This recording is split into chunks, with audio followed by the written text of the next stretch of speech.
Сәлеметсіздер ме? Мен номері 11 жалпы білім беру орта мектебінің 6 Б сынып оқушысы Аскар Вайсель Болатқызымын.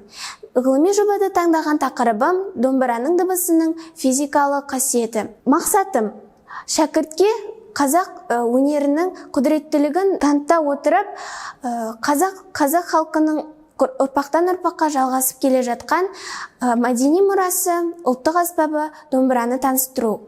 19 ғасырда қазақ халқының тұрмысында анағұрлым кең тараған екі шекті аспап домбыра болатын. Домбыра ең сүйікті аспабымыз. Домбыраның тарихы халықтың тарихына тығыз байланысты дамыды. Домбыра аспабының құрылымы бірнеше бөліктен тұрады. Басы, құлақтары, пернелері, ілгек, ішектері, мойын, бет қақпақ, шанақ. Домбыра таңдаудағы шеберлердің кеңестері. Көп адам домбыра сатып алғысы келеді. Бірақ кейбіреулері домбыраны қалай дұрыс таңдау керектігін білмей жатады. Көбінесе домбыра дыбысына қарай таңдалады. Домбыраны таңдағанда шетпе-кей болсын, төкпе-кей болсын, соған сәйкес домбыра таңдаған жөн. Домбыра аспабының күтімі. Домбыраны сырты қатты қаптамаға, яғни футлярға сақтау керек. Футляр домбыраны ылғалдан, салқыннан, шаңнан, сыртқы температураның күрт өзгеруінен қорғайды. Және де домбыраны пеш, салқындатқыш, тағы басқа жылыту, суыту құралдарының қасына, маңайына ілуге немесе қоюға болмайды. Домбыраның физикалық қасиеті. Жас ағашқа қарағанда кептірілген ағаш күйге оңай.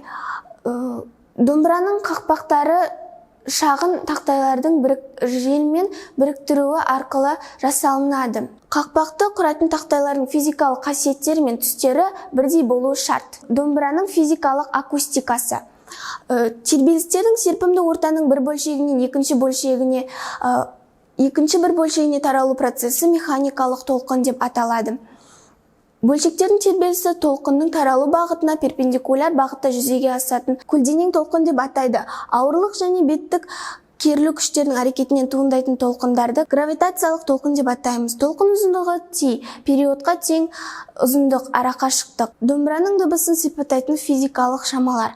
Физикада домбыра дыбысы жоғарғы тербелістермен анықталады. Адамның құлағы қабылдамайтын 16.000-20.000 Гц шамалары. Тербелістер тасты жарады, татты кетіреді, материалдарды ұсақтайды. Қорытындылай келе, Қазақстанның тұңғыш президенті елбасы Нұрсұлтан Назарбаев болашаққа бағдар рухани жаңғыру бағдарламалық мақаласында айтып өткендей, тарлан тарихтың жасампаз бүгінгі мен жарқын болашақ көкжиектерін үйлесімді сабақтастырып, ұлт жадының тұғырнамасы да. Қорытындылай келе, Қазақстанның тұңғыш президенті елбасымыз Нұрсұлтан Назарбаев болашаққа бағдар рухани жаңғыру бағдарламалық мақаласында атап өткендей, тарлан тарихтың жасампаз бүгінгі күн мен жарқын болашақтың көкжиектерін үйлесімді сабақтастыратын ұлт жадының тұғырнамасы да осы төл аспабымызды төрге шығарумен тікелей байланысты. Жыл сайын 1 шілде ұлттық домбыра күні ретінде белгіленіп, елорданың төрінде домбырашылар күймен шашу шашып жүр. Менің ұсыныстарым: мектепке дыбыс акустикасына тәжірибе жасауға арнайы аспаптар мен құрал жабдықтармен қамтамасыз етілсе, мектеп қабырғасында қазақтың ұлттық аспаптары туралы кеңінен ақпарат беретін факультативтік сабақтар ашылса, шетелдің даңғырлаған, құлаққа жағымсыз әуенін тыңдағанша өзіміздің сыңғырлаған домбыра, жетіген, қобызда ойнаған күйлерімізді тыңдасақ, мемлекеттер тарапынан тегін қазақтың ұлттық аспаптарында ойнауды үйрететін мектептер ашылса, нұр үстіне нұр болар еді. Назарларыңызға рахмет.